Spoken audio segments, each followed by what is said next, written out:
Muy buenos días, que el Señor les bendiga. El Señor les bendiga rica y grandemente. Sean bienvenidos, bienvenidos.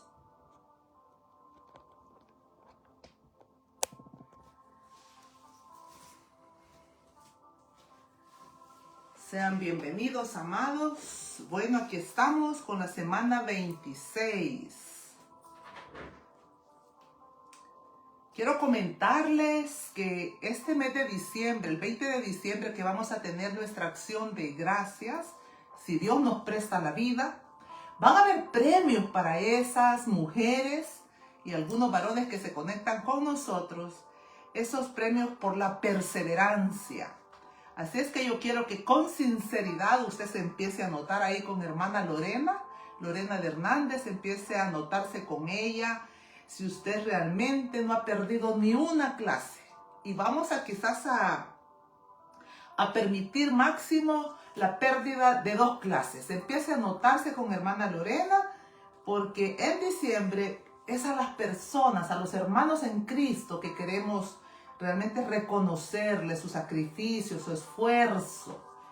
El 20 de diciembre, en la acción de gracias, entregaremos un reconocimiento pequeño pero significativo para todos aquellos que han sido fieles, que han estado llevando ese estudio con la firme esperanza de que van a poder transmitir, que cada día vamos a ser más sabios, más entendidos, amados, y que vamos a poder tener más conocimiento, peso del conocimiento de la palabra para poderlo transmitir a aquellos que están alrededor de nuestra vida.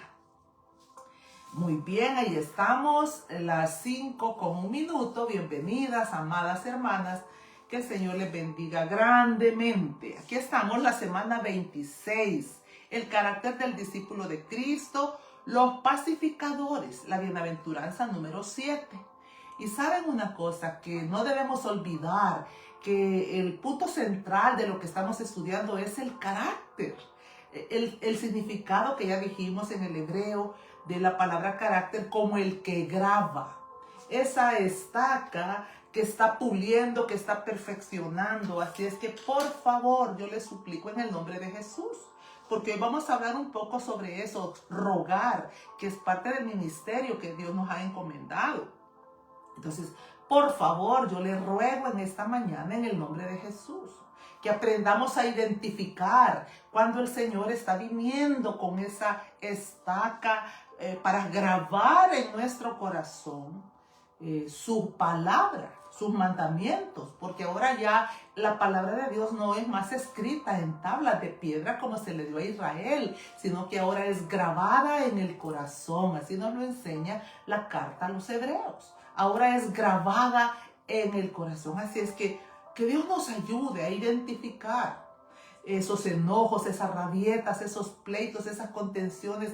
Que Dios nos ayude a ir bajando nuestra cerviz, a entender que cada confrontación, cada señalamiento tiene un propósito divino, y es arrancar un pedazo de nosotros, de nuestra carne, de nuestra humanidad que no le sirve a Dios. El carácter como el que graba, ¿verdad? Ahí su estaca. Yo siempre olvido, pero quiero traer una estaca y tenerla aquí en mi escritorio. Y se la voy a enseñar porque quiero recordar permanentemente que Él está grabando, ¿verdad? Grabando su carácter en mi corazón. Bien, también no olvide que estamos hablando de bienaventurados, las bienaventuranzas, ¿verdad? Los macarios, aquellos que no tienen falta de ningún bien, como lo dice el Salmo 34:10, uno de los versículos que deberíamos también nosotros de grabar en nuestro corazón y pedirle al Espíritu Santo que así sea, porque cuando dice en el versículo al final del 11, pues nada falta a los que le temen, 34:11 al final, perdón, 34:9 al final del 9, pues nada falta a los que le temen. Pero escuche el 10, los leoncillos necesitan y tienen hambre, pero los que buscan a Jehová no tendrán falta de ningún bien. Qué hermoso, hermanos. Es decir, no es que no van a haber necesidades, pero vamos a estar tan plenos, tan satisfechos con la presencia viva del Señor Jesucristo, que nuestra alma estará sosegada, estará tranquila y tendrá todos los días muchas razones por qué dar gracias infinitas por todas sus bondades. La más importante y sublime, por habernos sacado del lodo cenagoso, por habernos llamado de los confines de la tierra y ahora sentarnos a su mesa. Muy bien. Entonces vamos a hablar sobre los pacificadores parte 2. Y vamos a estar entre la página 99 y la página 102. Acompáñenme a orar antes de leer la cita bíblica en la que vamos a estar descansando. Padre, en el nombre de Jesús, oro por cada una de tus hijitas, de tus hijos, de los que te aman, de los que te buscan, Señor, de los que oyen y guardan en su corazón tu bendita palabra. Oro, Señor, para que tú nos ayudes cada día a perseverar en bien hacer. Que no olvidemos que somos llamados, Señor, como bienaventurados, a declarar, Padre de los cielos, pero no solo a declarar, sino a vivir como esos de Chipre, que no tenían falta de nada, porque tú eres el centro de la provisión, de la protección, de la seguridad, del amor y de la gracia, de esa gracia que se derrama y que nos transforma, nos muda el corazón. Gracias, Señor, por tu palabra, por tus instrucciones, porque si seguimos esta ruta de las instrucciones, Señor, no habrá margen de error, o si lo llegara a ver será tan diminuto, pero de inmediato el Espíritu Santo nos volverá a enderezar en el camino. Bendecimos este tiempo, bendecimos este momento, bendecimos tu nombre, tu palabra, tu instrucción, en el nombre del Padre, del Hijo y del Espíritu Santo. Amén. Mateo 5:9, estamos ahí con la séptima bienaventuranza. Bienaventurados los pacificadores. La semana pasada estuvimos hablando ya de eso. Pero hoy volvemos, ¿verdad? Son 3 semanas casi las que me he estado deteniendo en cada bienaventuranza. Bienaventurados los pacificadores, porque ellos serán llamados hijos de Dios. Esto personalmente me confronta, porque todos nos queremos poner el título de hijos de Dios. Porque vamos a una congregación, porque somos parte de un ministerio, porque servimos en esto, en lo otro, y entonces nosotros decimos, soy hijo de Dios. Pero la Biblia es específica, y es que nosotros tenemos de aprender a abrazar estas palabras de Jesús, porque esta es la verdad, que Él dijo que nos iba a hacer libres, y conoceréis la verdad. Y esto es conocer la verdad. Esto es conocer realmente. Por favor, mi hermana Cori, si puede compartir a los discípulos, al carácter, por favor, al grupo al carácter, le voy a agradecer porque ahí están preguntando. Entonces, bienaventurados los pacificadores, porque ellos serán llamados hijos de Dios. Y no todo el que está en una congregación, no todo el que dice haber recibido a Cristo, sino que hay evidencias, hay señales de los pacificadores, ¿verdad? De los llamados hijos de Dios, pacificadores. Pero antes de ir un poco más adentro, quiero decirle que la palabra pacificador en los originales de la Biblia, y que lo vimos la semana pasada, significa pacífico, paz, próspero, ¿verdad? Pero no solo significa la ausencia de conflicto, dice, sino un estado de plenitud, de bienestar y armonía en todas las áreas de su vida. Primero dentro de su ser, Él ha encontrado esa paz. Ahora Él está reconciliado con Dios y con los hombres. Pacificador, ¿verdad? Es un hombre que no puede ir a ser instrumento de pacificador a otra casa cuando ni siquiera él mismo tiene paz dentro de su alma. Está desazogado, está agobiado, está atribulado. El pacificador, ¿verdad? Pacífico. Y se recuerda que estuvimos hablando de la mujer pacífica de esa ciudad allá en el primer libro de Samuel. Estuvimos hablando sobre esa mujer. La ciudad misma era conocida como una ciudad sabia, una ciudad pacífica, porque ahí se resolvían los conflictos, no se creaban conflictos, se resolvían. Ese es un pacificador, el que logra armonizar esa paz. Bien, entonces debemos de saber también que un pacificador no necesariamente es uno que le cae bien a todos. No, es que un pacificador no es un dulce, amable y que todo es paz y amor. No es eso a lo que la Biblia se está refiriendo, a lo que el Señor Jesucristo se está refiriendo. Sino tampoco es uno que es amado por todos. Un ejemplo, veamos al pacificador, al Señor Jesucristo. ¿Qué aconteció con el Señor Jesucristo por tratar de reconciliarnos con el Padre? Por tratar de ser ese y no tratar, por ser ese mediador entre Dios y los hombres. ¿Qué aconteció con Jesucristo? Fue clavado en un madero. Entonces, los pacificadores no es que todo les va a ir bien y toda su vida será maravillosa. Muchas veces va a ser odiado, aborrecido, maldecido, hermanos. Es la verdad. El pacificador tiene un solo propósito y es reconciliar a los hombres con Dios. Por supuesto que por medio del Señor Jesucristo no tenemos ninguna autoridad, sino es de parte de Dios. Entonces, pero el pacificador no es que llega a una casa para adobar el pecado, para ver a sus hijos en adulterio, para ver a sus hijas en vidas de perdición. Pero como Él es un pacificador, Él no dice nada y permite todo lo que hay ahí en su casa. Porque no pretendas ir a resolverlo de afuera si aún no has resuelto lo tuyo. Y otra cosa todavía más profunda, no procures resolver los problemas de la familia, de tu casa, si no has resuelto lo que llevas dentro de tu corazón. Entonces hay que empezar porque el pacificador nace de aquí, de adentro, donde Cristo está gobernando. Donde Cristo es el Señor, donde Cristo está sentado en su trono. Ahí nace el pacificador, ¿verdad? La nueva vida. Y ahora Él puede venir y ser un pacificador en la familia y puede ser un pacificador en la congregación, a donde quiera que el Señor le envíe. Pero un ejemplo de que el pacificador no va a ser siempre amado, abrazado y besado y que todo paz y amor, como repito, lo encontramos en Ezequiel 3:18. Estoy en la introducción. Ezequiel 3:18, cuando oiga lo que le dijo el Señor, 3:18 y 19. El Señor le dijo a Ezequiel, pregunto, ¿era un pacificador Ezequiel? Era un pacificador. ¿Sabe usted que cuando él llevaba la palabra, la llevaba con cánticos de amor? Él les cantaba al pueblo. Era un cantor, un hombre que para transmitir el mensaje lo hacía con dulzura, con amor, ¿verdad?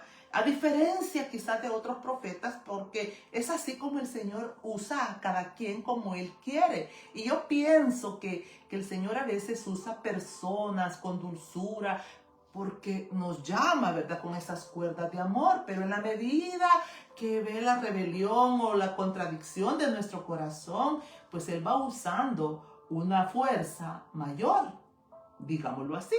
Pero Ezequiel era un hombre que cantaba con dulzura. Y dice, y oiga la orden que Dios le da a Ezequiel. Cuando yo dijere al impío, de cierto morirás, y tú no le amonestares, muy dulce mi Ezequiel, pero tienes que ir a amonestar al impío, al hijo del diablo, al enemigo, al pecador, al que hace lo malo, al que busca realmente y está dentro de nuestras congregaciones, pero es un perverso.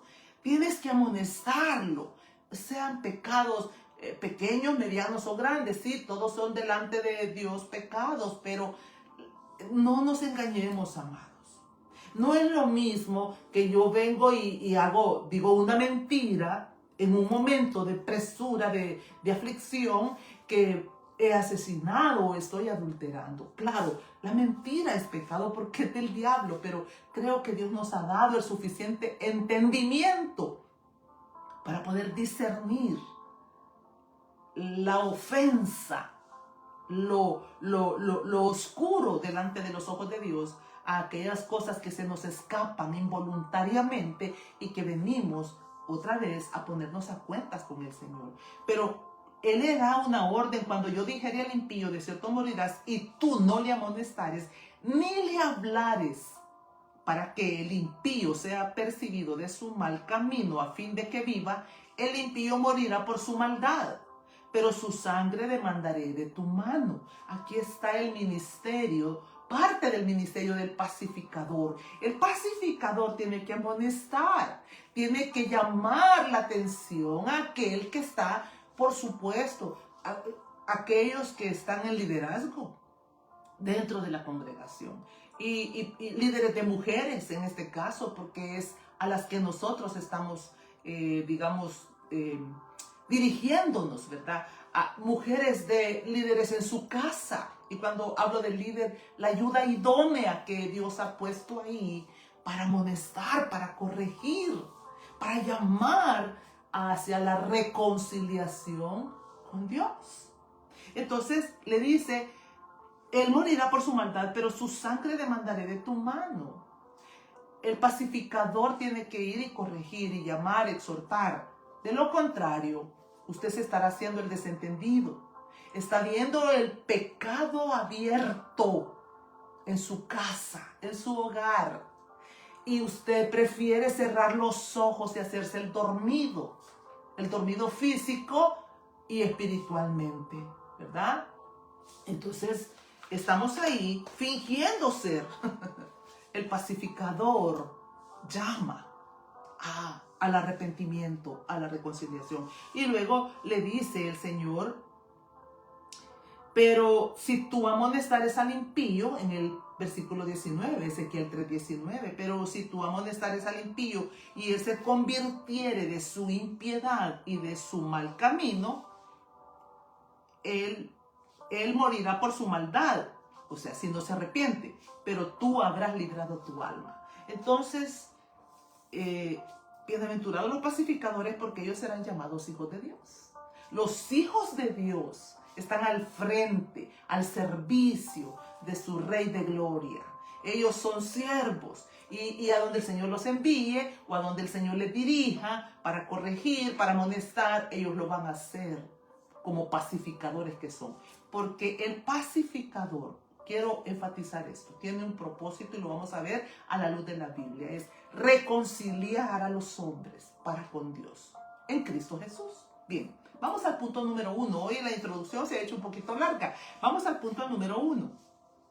Veamos la diferencia entre uno que es pacificador y uno que no es pacificador. Y para eso, veamos Romanos capítulo 8, versículo 6. Ahí hay un contraste que dice: porque el ocuparse de la carne es muerte, pero el ocuparse del espíritu es vida y paz. Mire qué hermoso. Ocuparse de la carne es muerte.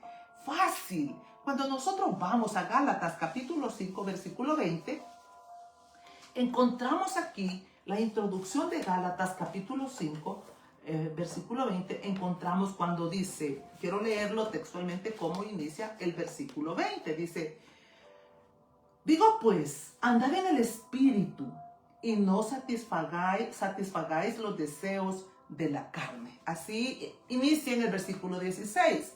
Pero cuando llegamos al versículo 20, nos habla de las obras de la carne. Entonces, esto es andar en la carne, esto es andar en la muerte. Cuando dice: y manifiestas son las obras de la carne, que son adulterio, fornicación, inmundicia, lascivia, envidias, homicidio, borracheras, orgías. Pero dice, al final del versículo 21, dice: acerca de las cuales os amonesto, como ya os he dicho antes, que los que practican tales cosas no heredarán el reino de los cielos. Por eso no debemos de agobiarnos nosotros. ¿Y quién es hijo de Dios? Por los frutos o por las obras. Conocemos la enorme diferencia del hijo de Dios y del que no lo es. Del que se ocupa de la carne, pues él vive en esa inmundicia de donde se supone que fue sacado, pero nunca salió. Como el Señor un día me dijo de la vida de una mujer de allá de la luna. la saqué de la zona marginal, la saqué de la champa, la saqué de ese estilo de vida, pero de su corazón no salió la champa. Egipto, cuando el pueblo de Israel fue sacado de Egipto, amados, ¡qué tremendo! Cuando el pueblo de Israel fue sacado de Egipto, el Señor los hizo trascender 40 años, pero Egipto nunca salió de su corazón. ¿Cuál fue el resultado? Murieron en el desierto, no vieron la tierra prometida, nuestra tierra prometida, Jesucristo el Señor, y la vida abundante que Él vino para prometernos. Entonces, amados, ocuparse de la carne es muerte. Fíjese que yo les he contado ya en otras ocasiones el deleite del pecado que aún había en mi corazón después de 5, 6 años tal vez en Cristo Jesús. No tengo la fecha, pero debo de tenerla en mi cuaderno de las crónicas, porque como les he compartido, una de las cosas que Dios me ha dado es siempre estar escribiendo, tener un cuaderno donde voy escribiendo mis crónicas. Estos son mis secretos, que ya mi esposo sabe que si yo muero primero, pues han de ser quemados, porque son secretos privados, ¿verdad? Son cosas muy íntimas. Realmente donde he desnudado mi corazón. ¿Con qué propósito? De un día volver a leer lo que pasó allá en el año 2000 y ver cómo el Señor me ha llevado de gloria en gloria, saliendo cada día, siendo renovada, transformada, ¿verdad? Como dice 2 Corintios 3:18. Que nos exponemos a su rostro y vamos siendo transformadas de gloria en gloria. Entonces, amados, ya les he compartido el deleite oculto que había en mi corazón allá hace muchos años de eso, y estábamos en un día de vacaciones y el Espíritu Santo, tengo esa certeza, esa convicción, que llegó a mi oído derecho y me dijo Isaías 59, 1 y 2. Entonces, cuando yo voy a Isaías 59, 1 y 2, yo creo que me voy a encontrar con una promesa como lo que nos encanta. Denme promesas, háblenme de lo maravillosa que soy, de lo buenecita que soy, de lo santa que he alcanzado. Queremos que el Señor nos envíe mensajes sobre bendiciones, generalmente, pero no queremos ser confrontadas. Y bendigo a Dios porque Él quiere hablarnos directamente. Él no siempre quiere estar usando una persona para que seamos doblemente avergonzadas, sino que quiere hablar directamente. Y en esa oportunidad el Señor dice, he aquí que no se ha cortado la mano de Jehová para salvar, ni se ha grabado su oído para oír. Pero vuestras iniquidades han hecho división entre vosotros y vuestro Dios. Y vuestros pecados han hecho ocultar de vosotros su rostro para no oír. Dios no estaba oyendo mis oraciones, yo estaba trabajando ya ministerialmente en un grupo de mujeres de mi congregación donde estaba en ese momento. Yo andaba predicando, enseñando, haciendo tantas cosas para la gloria de Dios, pero dentro de mi corazón había un deleite aún por el pecado, de aquellas cosas que Dios ya me había sacado. Me había sacado de Egipto, pero aún me regocijaba en Egipto. Había un dejo, un sabor de placer al recordar aquellos bares que yo visitaba con mis amigas del mundo. Entonces el Señor me quita la máscara y me dice, hija, mi rostro está contra ti, no te oigo, no está cerrado el cielo. Entonces, importante nosotros venir y escudriñarnos a la luz de la presencia del Espíritu Santo. Señor, y mi vida es ocuparme de la carne, de averiguar la vida de los demás, de meterme en los problemas de mis hijos, andar queriéndole solucionar la vida a la nuera, cuando mi vida realmente no pudo ser solucionada. No soy un ejemplo, amados, de Cristo. Reflexionemos en que no pasamos la vida cada día ocupados en las cosas de la carne, como pleitos, iras, contiendas, envidias. Dios mío, acerca de las cuales os amonesto, dice Pablo. Entonces, ocuparse de la carne es muerte. Y lo dice literalmente Romanos 8:6. ¿Ve? Su vida refleja en qué se ocupa usted. Una mujer que se ocupa en las cosas de la carne está muerta físicamente. Siempre está deprimida, tristona, sin esperanza. Siempre hay que estarle dando aire. Siempre hay que estar inyectando, como dice alguien por ahí, que nos inyecte. No, querido, esto no es de inyectar, esto es de vivir, meternos, sumergirnos, como me puso ayer una hermana en una de las palabras de bendición que yo recibía, y ella me decía que usted pueda sumergirse en las profundidades del agua de vida eterna. Porque ahí, amados, vamos a dar un giro y salir de ocuparnos de las cosas de la muerte, las cosas vanas. Así es que tenemos que reflexionar en esta mañana en qué nos estamos ocupando. Pero ese es otro punto. Pero ahorita estamos viendo la diferencia entre uno que es pacificador y uno que no es. El que no es se ocupa de las cosas de la carne, vive en la carne, alimenta su carne. Él tiene deleite en el pecado. Hay muchas cosas ocultas aún en su corazón que ha dejado de hacer por miedo a Dios, pero no por temor santo y reverente. Cosas que calla, cosas que ya no hace, que ya no practica, pero dentro del corazón aún las practica, porque las anhela.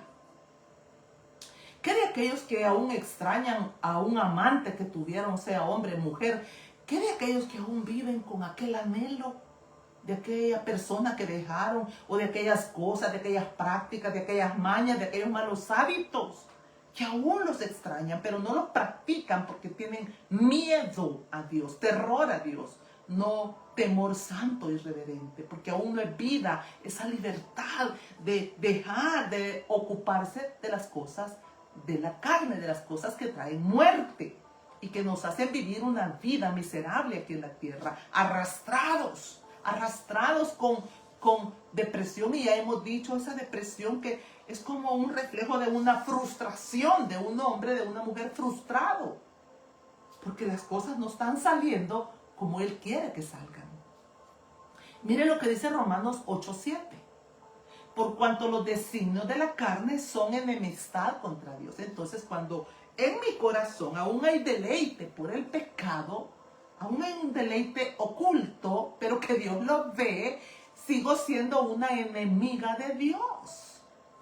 Isaías 59:1-2 me dice: no te oigo, no te veo, no puedes ver mi rostro. Eres mi enemiga por causa de la iniquidad y el amor que aún tienes por lo malo, por la maldad. Por cuanto los designios de la carne son enemistad contra Dios, porque no se sujetan a la ley de Dios, ni tampoco pueden. No puede, la carne no puede sujetarse. Dice, y el 8, y los que viven según la carne no pueden agradar a Dios. Así es que usted puede levantarse a las 5 de la mañana, leer la Biblia, irse 3 ministerios, 4 ministerios, ir al evangelismo, ir a los hospitales, ir aquí. Usted puede hacer muchos malabares. Y en la noche dice, ay, qué lindo todo lo que fui a hacer para el Señor. Pero esos deleites oscuros que solo usted conoce, o que ve sus hijos, o que ve su marido, ¿verdad? Cuando cerramos la puerta de la habitación y nosotros viendo esa pornografía, esas películas inmundas, cuando tenemos esa doble vida, entonces debemos de saber que nada de lo que hemos hecho ha agradado a Dios. Nada, absolutamente nada, porque lo hemos hecho en nuestra carnalidad. Lo hemos hecho porque nos lo han pedido nuestros pastores, porque nos lo han pedido nuestros líderes, o porque nosotros mismos nos hemos ofrecido para decir, yo quiero hacer esto, quiero hacer lo otro. Los que viven según la carne no pueden agradar a Dios. La carne quiere hacer lo que ella quiere. La carne no se sujeta al gobierno de Dios. La carne es ingobernable. Pero entonces veamos el contraste. Y dice Pablo, el ocuparse del Espíritu es vida y paz. Entonces el ocuparse de la carne es muerte, el ocuparse del espíritu. ¿Qué es ocuparse del espíritu? Eso es lo hermoso de escudriñar las escrituras, porque si yo me quedo solo con Romanos 8:6 y dice muerte o paz, entonces, pero si profundizo un poco más, me doy cuenta que el ocuparse del espíritu, ahí mismo en Gálatas 5:22. Mas el fruto del espíritu, usted se los puede de memoria, qué bueno, amor, gozo, paz, paciencia. Pero uno de los que amo entrañablemente es la benignidad, porque me habla de pureza, de limpieza. ¿Cuál es el resultado cuando nos hacen un examen? Porque el doctor teme que haya que haya malignidad, que haya un tumor maligno, ¿verdad? Entonces nos hacen el examen y cuando nos dan la respuesta dice no se preocupe, esto es benigno, pero cuando hay un problema dice esto es maligno. Entonces eso viene a mi mente y resuena, Elsa, que hay en tu corazón un corazón benigno o maligno. El que se ocupa de la carne tiene un corazón maligno, generalmente va a estar envuelto en conflictos, generalmente va a estar rodeado de enemigos. Generalmente va a estar ahí siendo insoportable en medio de donde esté, a donde quiera que vaya. Y no voy a detenerme en tanta explicación. Creo que hemos hablado bastante en las enseñanzas pasadas. Pero benignidad, bondad, fe, mansedumbre, el ocuparse del espíritu nos va volviendo benignos, mansos, nos va trayendo gozo, paz, paciencia, el ocuparnos del espíritu. Y dice el 24, pero los que son de Cristo han crucificado la carne con sus pasiones y deseos. Estoy en Gálatas capítulo 5, versículo 24. Los que son de Cristo, los que han nacido de nuevo, los que en verdad han entregado su vida y no están jugando con el evangelio, los que no están fingiendo ni pretendiendo solo por exhibicionismo o por ganancias deshonestas o por qué sé yo, amados.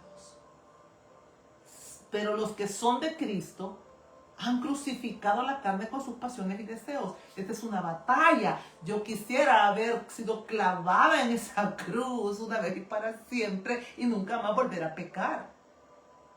Pero una cosa, vuelvo y repito, es practicar el pecado que el apóstol Juan llamó hijos del diablo. Y otra cosa es que pecamos, pero no deliberadamente. Muchas veces por ignorancia o por impulso de este carácter que está siendo trabajado, labrado en las manos de Dios. Entonces han crucificado. ¿Qué significa crucificar? Renunciar a sus deseos y pasiones. ¿Usted cree que cuando el Espíritu Santo vino para quitarme la máscara y mostrarme el deleite que había en mi corazón aún, de recordar aquellos lugares inmundos donde yo me sentaba para, como hacen las personas que no tienen a Dios, no tienen temor de Dios, y que aún me deleitaba al recordarlo? ¿Me quedé de brazos cruzados? No, queridos, hay género que solo sale con ayuno y oración. Y creo que fui en un tiempo de ayuno y oración para rogarle a Dios que arrancara de lo más profundo de mi alma el deleite por el pecado. Y no solo eso, aborrecer lo que él aborrece, como nos lo dice el Salmo 45. Aborrecer lo que Jesucristo aborrece y amar ha sido una de mis oraciones durante 30 años. Enséñame a amar lo que tú amas y aborrecer lo que tú aborreces. Eso es ocuparse del Espíritu. Pero pasamos con un rosario de peticiones, ocupadas en las cosas terrenales, pero pedimos tan poco por lo espiritual.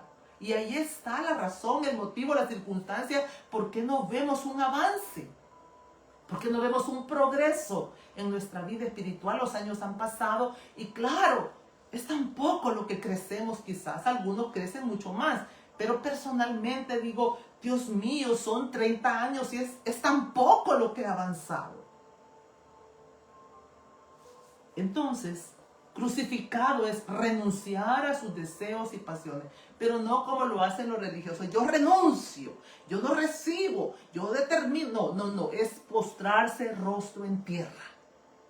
La Biblia dice, Señor, que si yo soy tuya, yo debo de crucificar estos celos, estos pleitos, estas contenciones, porque donde hay celos y contención, ahí lo que hay es una obra satánica.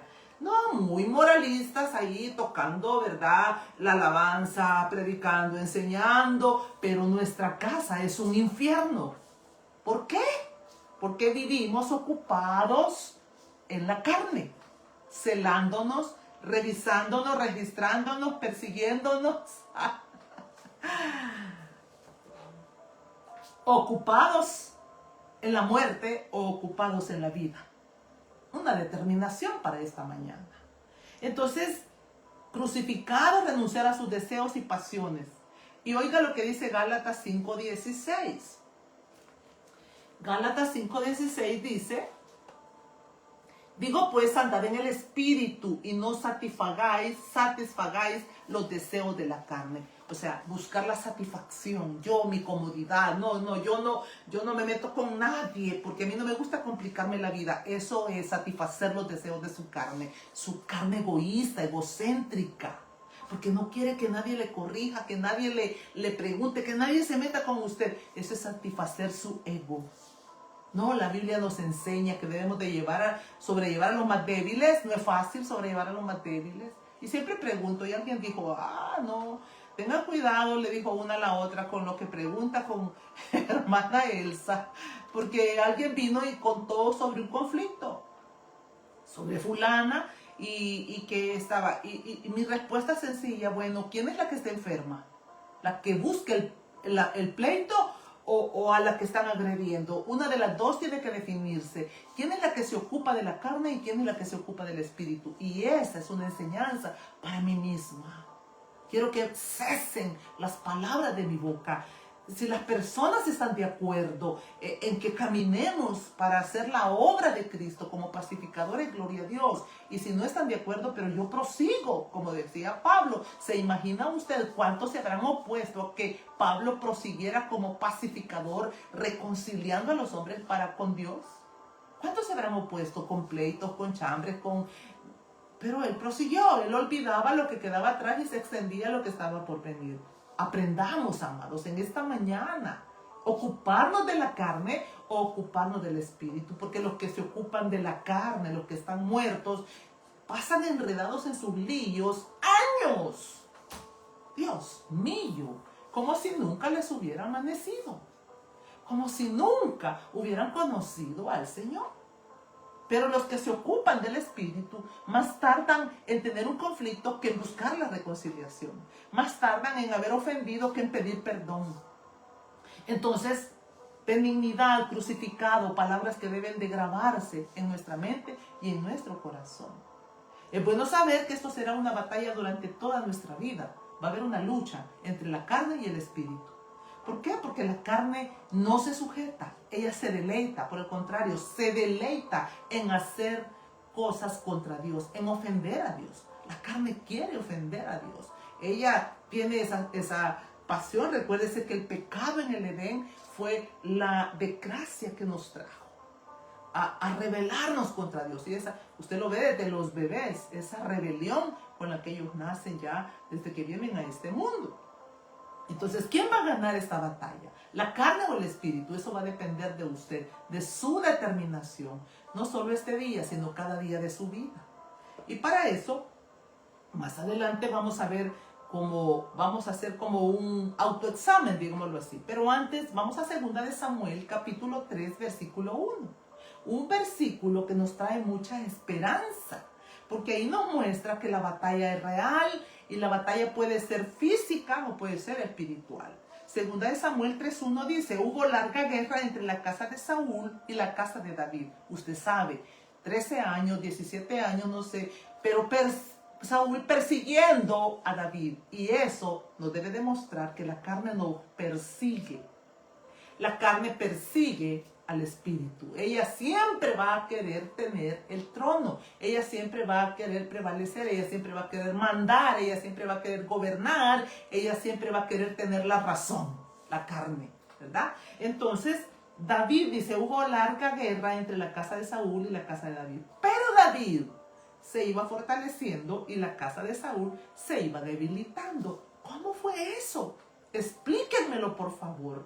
¿Cómo fue que uno se debilitó y otro prevaleció? Bueno, la diferencia es que David oía y hacía lo que Dios le mandaba. ¿Se recuerda cuando pudo haber quitado la vida al rey Saúl en la cueva? Y él dijo, ¿cómo tocar al ungido de Jehová? Siempre procuró oír a Dios y hacer lo que Dios le mandaba hacer a través de su Santo Espíritu. La diferencia de Saúl era que él hacía como le daba la regalada gana. Él hacía como bien le parecía. Él era como del tiempo de los jueces, en anarquía, ¿verdad? Ahora mismo que en nuestro país se está procurando poner cierto orden, que en las escuelas, que en los mercados, que esto y lo otro, hay muchos que se resisten a eso. Porque no nos gusta el orden, no nos gusta el cambio, no nos gusta que nos metan en un, como, digamos, en un camino angosto, como debe de ser para andar en la palabra de Dios. Entonces, Saúl resistía porque él vivía en la carne. Él era un hechicero, él era un soberbio, él era altivo, estaba cargado de envidia, lo carcomía la envidia. Nunca pudo darse cuenta e identificar la gloria que había sobre su vida. Siempre estaba persiguiendo a David porque quería quitarle el reino que Dios le había asignado para perpetuarse él. Gravísimo, porque Dios pone reyes y quita reyes. Él es el que da la autoridad como el que la quita. Bien, al grado que Dios dijo que le pesaba haber puesto a Saúl como rey. Miren qué tremendo. ¿Sabe que a Dios le puede pesar que nosotros seamos la madre de esa casa? ¿Sabe que a Dios le puede pesar que nosotros seamos la esposa de ese hombre? O que ese hombre sea el esposo de esa mujer. A Dios le puede pesar. Me pesa haberle dado esa mujer a ese hombre. Me pesa haberle dado ese hombre a esa mujer. Me pesa haberle dado esos hijos a ese hogar. Claro que sí. Entonces usted decide ocuparse de la carne o ocuparse del espíritu. Y ahí Gálatas capítulo 5 del 16 en adelante es una luz asombrosa para llevarnos a ese contraste que prevalece dentro de nuestro corazón y en nuestra casa. Entonces, en todo corazón de hombre hay una casa de David. Ahí en la página 100 estamos ahora mismo. En todo corazón de hombre hay una casa de David y una casa de Saúl. Todos venimos, cuando entramos a Cristo, venimos con esa casa. Antes de Cristo es la casa de Saúl, pero cuando entramos a Cristo, la casa de David viene a morar, digámoslo así, es una analogía, amado, no lo tome textual. Y entonces ahí empieza la guerra, porque Saúl dice, yo he vivido aquí todos estos años. ¿Cuántos años vivió usted siendo como Saúl? Yo 38, usted quizás 20, 40, 50, no lo sé. Mi padre 65, donde Saúl gobernaba y hacía como le daba la gana. Pero cuando llega David, entonces empieza la batalla porque Saúl le dice, ¿qué haces aquí? Aquí mando yo, aquí gobierno yo. Entonces ahí todos vamos a tener un Saúl y un David. ¿Quién va a prevalecer? ¿Quién va a ganar? ¿Quién es el que va a tener la victoria? Ahí mismo, en la página 100, hay una anécdota sobre un pescador esquimal que bajaba al poblado, dice, todos los sábados por la tarde. Siempre traía con él sus dos perros. Uno era blanco y el otro era negro. Les había enseñado a pelear cuando les ordenaba hacerlo. Todos los sábados por la tarde en la plaza del pueblo se juntaba la gente para ver pelear a los perros. Y los pescadores hacían sus apuestas. Un sábado ganaba el perro negro, otro sábado ganaba el perro blanco. Pero el pescador esquimal siempre ganaba. Él no perdía. El que perdía era el perro, ¿verdad? Sus amigos empezaron a preguntarle cómo lo hacía. Y él les confesó su secreto, digámoslo así. Y él dijo, dejo hambrear a uno y alimento al otro. El que alimento siempre gana porque se siente más fuerte. El secreto para usted y para mí. ¿Quién va a prevalecer este día? ¿Quién va a prevalecer cada día de nuestra vida? al que alimentemos más. Si usted sigue alimentando su carne con pleitos, resentimientos, poniendo sus ojos en fulano y mengano y queriéndole cambiar la vida, usted va a terminar el año muerta. Muerta de cansancio, de frustración, pero también muerta internamente, hermana, arrastrándose, que ni siquiera con entendimiento a lo que dice la palabra. Pero si nos ocupamos y alimentamos al Espíritu, a través de la Biblia, nos levantamos temprano, buscamos ayuno, buscamos clamor, buscamos vigilia. Amados, algo va a empezar a resucitar, algo va a empezar a despertar. Y usted va a ver que va a empezar a dejar en paz a ese marido que usted ha atormentado todos los días de su vida. Usted va a dejar en paz a sus hijos. Esa división de que amo más a este que al otro, eso va a morir como Jacob con su mujer, con Rebeca, con Raquel. A uno amaron, a otro aborrecieron. Entonces, eso muere, amados. Es Isaac y Rebeca. Entonces, amados, esas divisiones, toda esa mortandad de Egipto va a salir de su hogar. Dejemos de estar pensando en la vecina. Quiero que tenga la valentía de mirarse usted esta mañana. ¿De qué se ocupa? No me diga que pasa 3 horas leyendo la Biblia, pero no hay fruto. No me diga que pasa 3 horas de rodillas o que va a todas las vigilias de su congregación. Ojalá vigilar en su casa. Porque a veces vamos solo por los tamales, hermanos.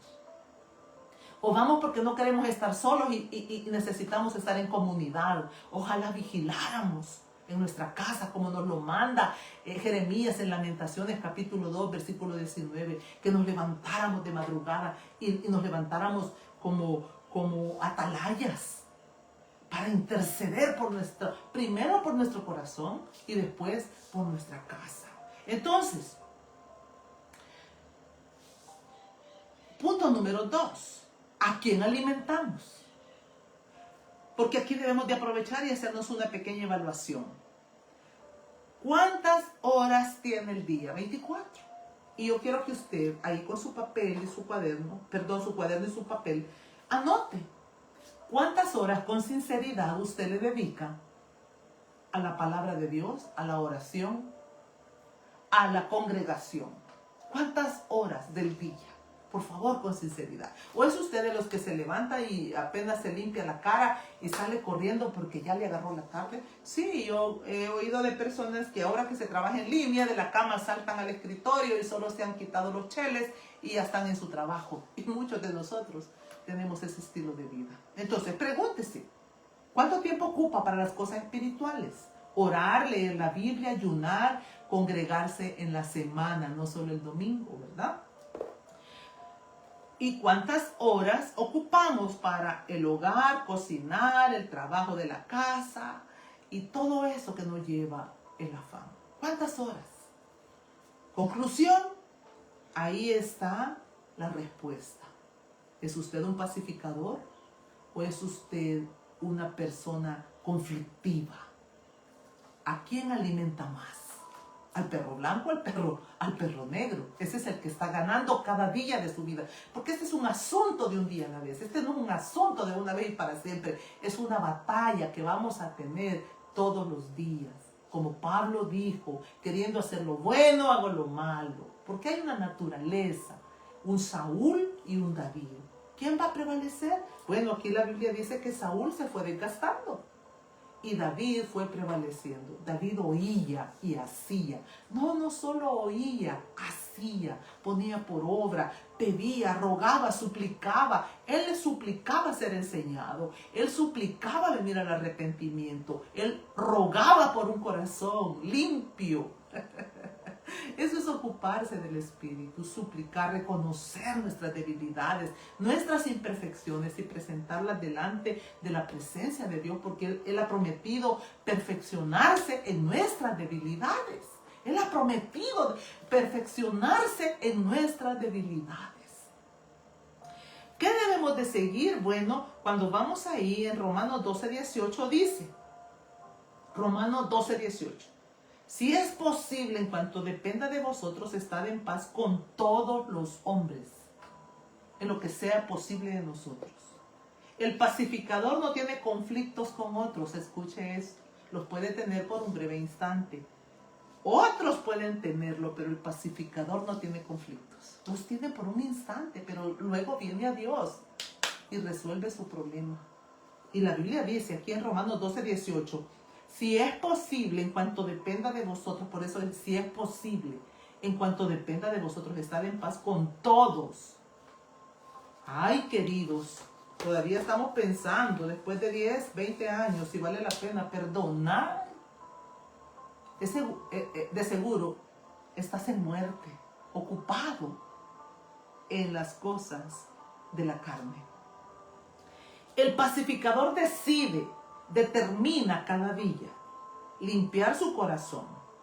Este no deja acumular nada dentro de su ser. De lo contrario, él puede llevar un mensaje, pero el mensaje no es vida dentro de su ser. Usted puede llevar todos los mensajes que quiera, pero revisemos nuestra casa, revisemos nuestra intimidad. ¿Qué dicen los que están cerca a nosotros? ¿Estamos muriendo? ¿Están viendo más a David o siguen viendo a Saúl? Punto número 3, el propósito del pacificador.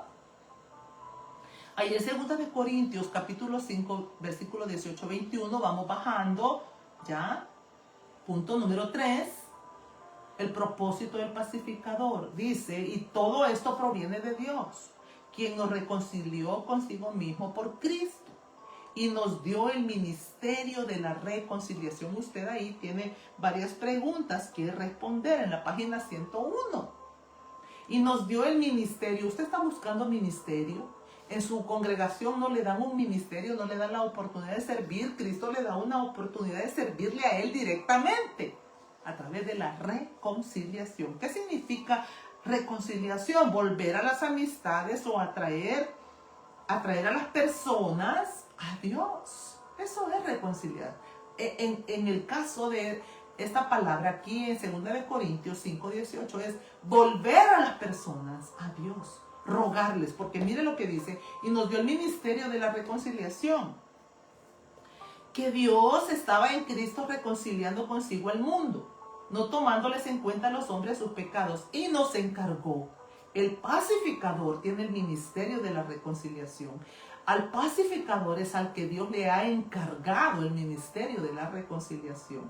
Y dice, y nos encargó a nosotros la palabra de la reconciliación. Así es que somos embajadores en nombre de Cristo, como si Dios rogase por medio de nosotros. O rogamos en nombre de Cristo, reconciliados con Dios. ¿No le parece que esto es oro puro? Quiero darle aquí la definición de un pacificador. El pacificador tiene el ministerio de la reconciliación. Al pacificador se le ha encargado la palabra de la reconciliación. El pacificador es un embajador de Cristo.